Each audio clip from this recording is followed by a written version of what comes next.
If your fashion wish list lives rent-free in your brain, you need to be on Poshmark. With Poshmark, you're shopping millions of listings from thousands of closets, each curated by someone with their own style. Vintage finds, designer pieces, and everyday staples all in one place. Search for your favorites or let the discovery come to you. Poshmark makes it easy to find what you actually want to wear at prices that feel like a quiet win. Download the Poshmark app today and use code PODCAST10 when you sign up to get $10 off your first purchase.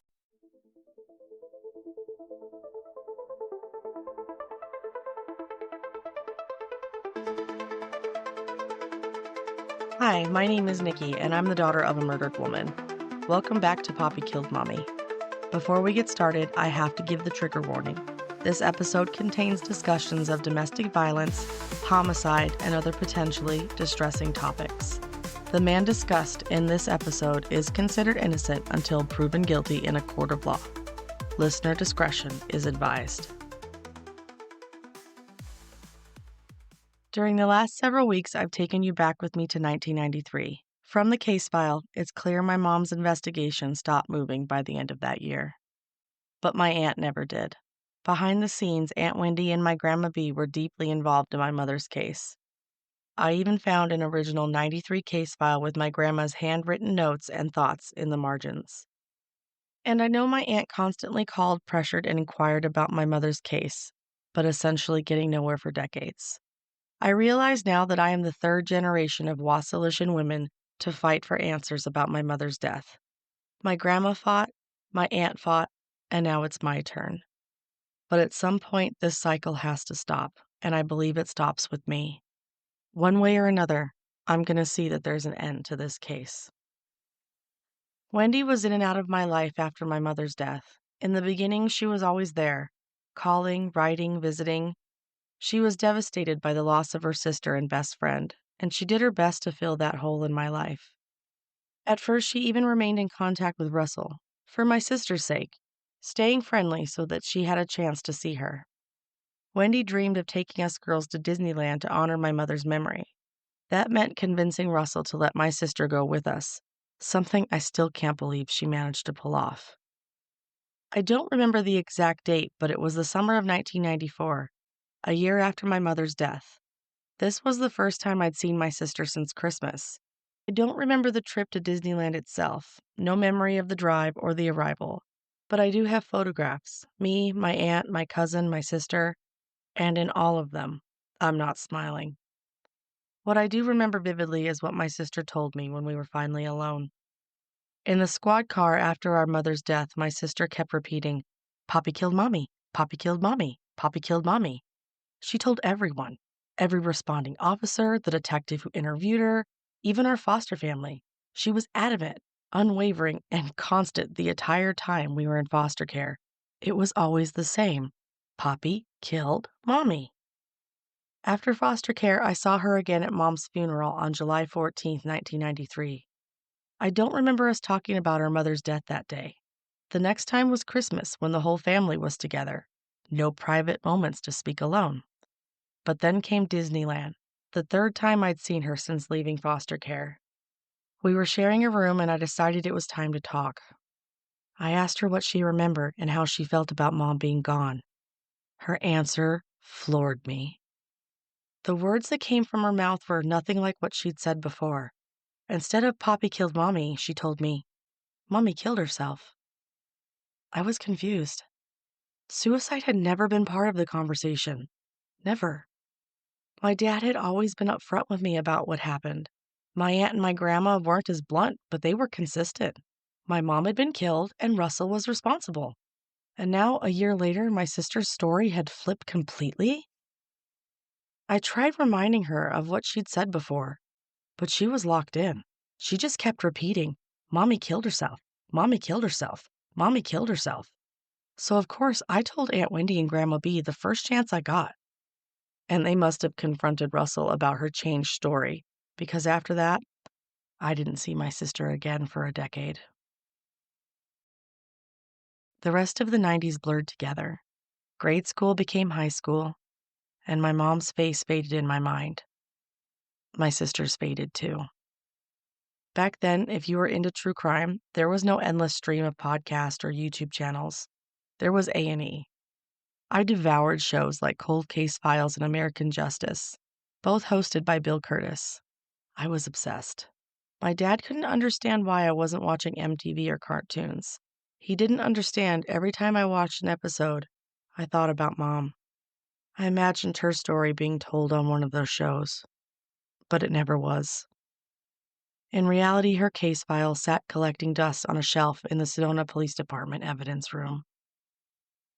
Going through my mom's case file, the next major document doesn't appear until 1999. A letter from Yavapai County Attorney Jim Landis to Sedona Police Department Lieutenant Dana Schmidt. Reading as such. Recently, Wendy Wasilishin, the victim's sister, contacted me. She asked to meet with me to discuss the investigation. Yesterday, I met with her. She provided me with some potential additional witnesses who I think could be interviewed. One of those is a man named Bradley, whom she believed was having an affair with the victim just prior to her death. On page 32 of the July 10, 1993 interview, the suspect does refer to Bradley and the issues of such an affair. The only information Miss Wasilishin had on Bradley is that he lived in Cottonwood and worked for a carpet-related business in the Verde Valley area. The victim may have met Bradley when her carpet was flooded and had to be cleaned. If you have the victim's address book in evidence, there may be more information on this person. Another potential witness that was mentioned is a Chuck Cash, who had lived at the Arizona Biltmore. Evidently, the victim and Cash went to Las Vegas together in March of '93. I have no additional information at this time on Cash. If the victim's address book is in evidence, you may locate more information. She also asked if we could analyze the bullet fragments removed from the wall over the living room couch to check for blood or tissue. If we found any blood or tissue on any of those bullet fragments, it would tend to prove that the fatal wound was first and the shot into the wall was a subsequent cover-up. Miss Wasilishin will be providing me with additional information. In the meantime, we would like the following additional investigation. Number 1. Send the ballistics evidence back to the crime lab and request the bullet fragments be checked for any residual human blood or tissue. Number 2. Please attempt to locate and interview Bradley. Number 3. Please attempt to locate and interview Chuck Cash. Number 4. If there was any reconstruction done at the crime scene, please provide me with the results. By sending you the above request, we are not in any way indicating that this case will be filed. I think that we all agree, however, that we still have a nagging suspicion that the suspect may have committed some degree of homicide. Consequently, the above requested additional investigation may help us clear the air. Thank you for your continued investigation into this matter. It was a clear roadmap for follow-up. 4 specific leads. Forensic testing that could have answered critical questions, witnesses that could have been located. But from everything that I've uncovered, none of that was ever done. In 1993, the Sedona Police Department failed to follow up with a psychological evaluation of Russell's statements. And in 1999, they fail again, ignoring the county attorney's direct request. Another missed opportunity. When all of this was happening in 1999, I was a junior in high school. There was still a chance at this time for a trial and justice. But instead, my mother's case was met with more indifference. Nobody seemed to care enough to take the next step, and through the cracks, she fell again. In my case file, no other investigative steps show up until 2020. But I feel I must inform you, I only received half a case file. So there very well may have been more efforts made in the years between, but I have no evidence reflecting such. By the next year, 2000, I graduated high school, moved out, started working. Life took over. First jobs, first roommates, relationships, mistakes, lots of them. I didn't think about my mom every day anymore, and I thought about my sister even less. Until the early 2000s. It was either 2003 or 2004, about a decade after Disneyland, when my little sister finally found me. I came home from work and my roommates told me to call my dad. It was still the day of landlines. When I did, he told me my sister was looking for me and to call my grandma. In my mind, she still looked like that tiny 3-year-old, but in reality, she wasn't. She was a teenager now. She was either 13 or 14, and she had just run away from Russell. Somehow she managed to track me down, and I always knew this day would come, though I expected it wouldn't be until she was 18 and could make her own choices. But my sister is our mother's daughter, strong-willed, independent, and unwilling to wait for anyone's permission. At either 13 or 14, she ran away from her father and went to live with her stepmother. Here's a little backstory. After my mother's death in 1993, Russell kept living his life as though nothing had happened. With no charges filed, he moved on quickly. Within a year or two, he met a woman and married her. That woman, whom I'll call Sharon for privacy, became my sister's stepmother. Together they had a son, giving my sister a little brother and what looked like a new family. But it didn't last. Sharon quickly learned who Russell really was and divorced him within a year or two. But she stayed in my sister's life, and that mattered. When my sister ran away from Russell, it was Sharon's house in Phoenix she ran to. Suddenly, my sister was living within driving distance of me, and she reached out to our mother's side of the family, and that's how we found each other again. I do owe that to Sharon. She gave my sister the stability she desperately needed at that age. Of course, I called my sister right back. She told me about running away, living with Sharon, and wanting to see me. We set a date to meet, and I drove over in my 1974 Super Beetle. I'll never forget pulling onto the street and seeing her. She was standing in the middle of the road. A tall, thin girl with long, jet black hair, dressed head to toe in black, standing in the middle of the road, waiting for me and waving me down. I didn't even recognize her. The last time I saw my baby sister, she was a perfect little blonde angel. Now she was a teenager with an entirely different energy and an entirely different life behind her. That day we reconnected, though. It was surreal, like meeting someone brand new and someone familiar all at once. She was doing so well in school, thriving with Sharon. And on weekends, when I wasn't working, I'd drive over, pick her up, and we'd hang out. I'd take her cruising in my Beetle, and I still remember when we discovered that we were both reading Harry Potter. She even corrected my pronunciation of a word. My little sister, 7 years younger than me, calling me out. I'll never forget it. I felt like such a dummy. Sharon also told me something I would carry in silence for 2 decades. Russell had confessed to her.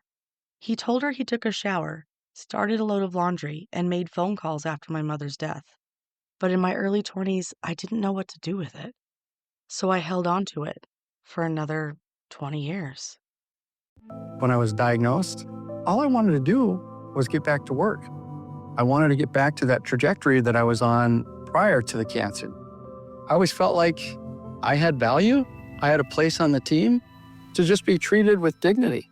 It means everything. Research shows there is a significant connection between the ability to continue to work and cancer recovery. We can make work a better place for healing. Learn more and sign the pledge at workingwithcancerpledge.com. Life moved forward. My sister grew up, got boyfriends, and we saw each other less and less. Within a year or two, she got into a bad situation, and I gave her advice that she didn't want to hear.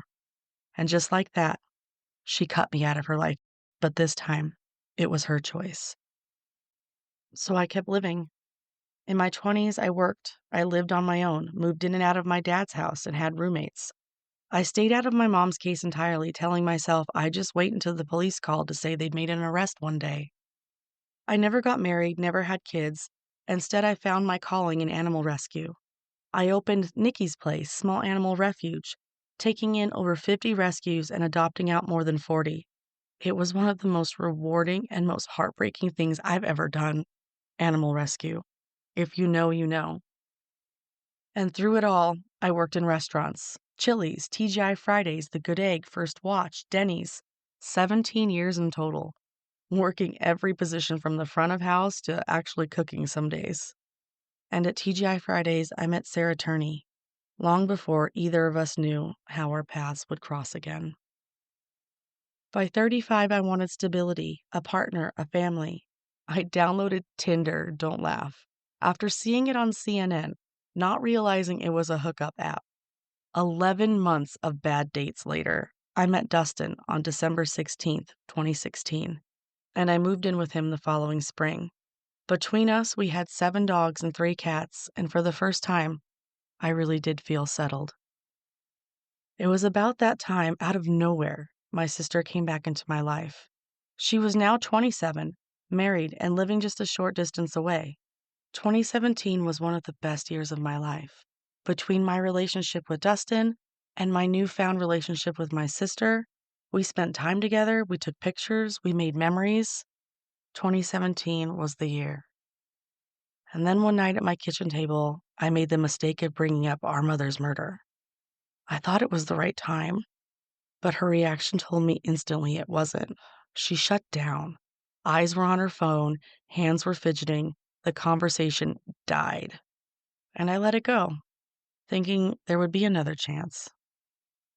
There wasn't. In 2018, our grandma died. By 2019, our relationship had dissolved again, but this time it was mutually. The last time she called was July 2020. She called, but I handed the phone to Dustin. She needed my help. The Sedona Police Department had asked her to do a confrontation call with her father, but I didn't take the call. And to this day, it's one of the biggest regrets of my life. It has now been 1,858 days since I've heard from her. And today, the day that I'm recording this episode for you, is her 36th birthday. I've waited specifically to get to this day to record this episode, to prove to her, to show her, to get through to her,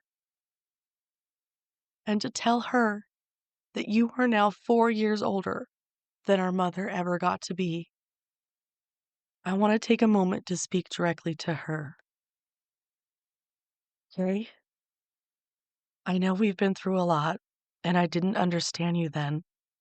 But after reading the case file and hearing the 911 call, I realized I never truly wanted to know you or understand you until now. I want to make an effort to love you, and I want to know you in a whole new light, in a new way. Please just pick up the phone. There's so much that we've missed, so much time that we'd never get back. But we can start now. Mom's story isn't finished, and I can't tell it alone. I need your voice. I need your help. I need you. Please call me. Thank you for listening to this episode of Papi Killed Mommy. Before I let you go, I want to take a minute to thank Joanne and Michaela for becoming new supporters of the show. Shout out! You have no idea how much that means to me. Every single dollar helps keep Papi Killed Mommy going ad-free. My GoFundMe is still active, and I'm keeping it open not just for merchandise costs, but also for travel expenses for CrimeCon, which is coming up fast. If you want to help me get my mom's story in front of as many people as possible and maybe put some gas in the tank, the link is in the show notes. Don't forget about my 10-pound chihuahua and emotional support buddy, Dickie Birdie. He's going with me to CrimeCon to keep me sane, and he has his very own Amazon wish list. If you want to send him a little love, that link's in the show notes too. Trust me, he'll be eternally grateful, and so will I. It is call to action time.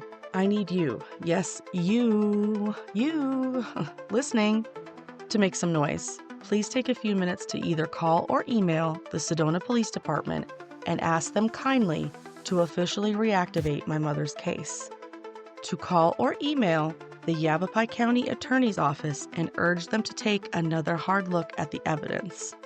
To call or email the Sedona Red Rock News and tell them it's time they start covering this case from the family's perspective. All the emails and numbers will be linked in the show notes. Your voice matters. When you speak up, we all speak up, and they can't pretend not to hear us all. And stay tuned, because in next week's episode, we'll continue on with the timeline in July 2020, the moment I learned my mom's case had been reopened without my knowledge. You'll hear how the local paper ran 2 stories that blindsided my family, how a detective publicly floated suicide as the cause of death, and the email from a new investigator that lit a fire under me to finally get my hands on the case file. That file will sit unopened in my email box for 8 months until I'm finally ready to read it. And nothing in my life has ever been the same again. Thank you for listening.